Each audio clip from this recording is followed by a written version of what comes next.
We're here at the Fort Negley fossil pile. Fort Negley is fortunate, it has two different kinds of fossils. Some of the fossils are actually in the cliffs just beneath where the fort is. And those are not to be touched or removed from the fort. The other kind of fossil has been transported here. These are some of the most fossil-rich rocks in the United States, and they're donated and transported here by Vulcan Materials Company from their quarry in Parsons, Tennessee. Some of the fossils that we can find here indicate that it was under the ocean at the time about 370 million years ago. This is a fossil Brachiopod.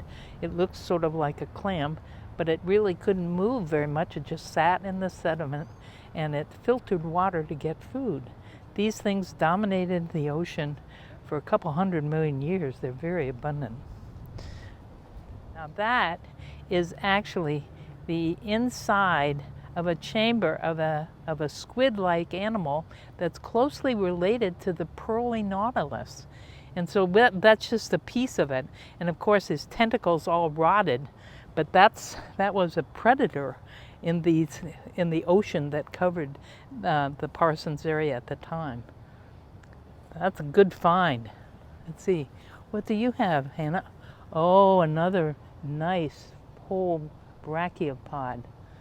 It's not even broken, and it's the exact same material of the shell. It hasn't changed a bit in all those hundreds of millions of years. This is a crinoid stem. The animal sat on top of this stem and filtered out particles from the water. It didn't look like an animal. It's sometimes called the sea lily, and it looks more like a plant than an animal, but it's a distant relative of a starfish. Here we have a piece of a trilobite. It's the back end of a trilobite, and you can see that sections going across here like that. And a trilobite is an arthropod. It's related to things like pill bugs and insects and crayfish and lobsters and so forth. So these were some of the fastest little animals scurrying around eating mud on the bottom of the sea floor.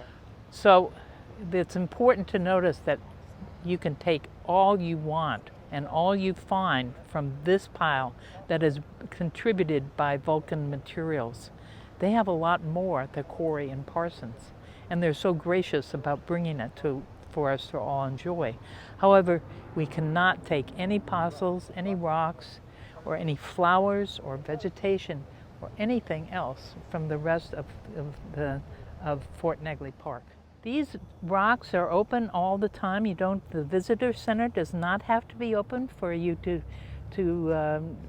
collect fossils. Anytime the park is open during the daylight hours, feel free to come. Although we do have information, and we also have guided fossil collecting when the weather allows and health conditions allow.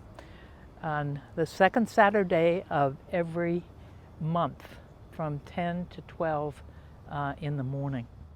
Notice that some of the fossils are a little bit friable, but that rock surface is almost covered. See all the fossils there, there, there, there. Oops, see, you just pick them right up.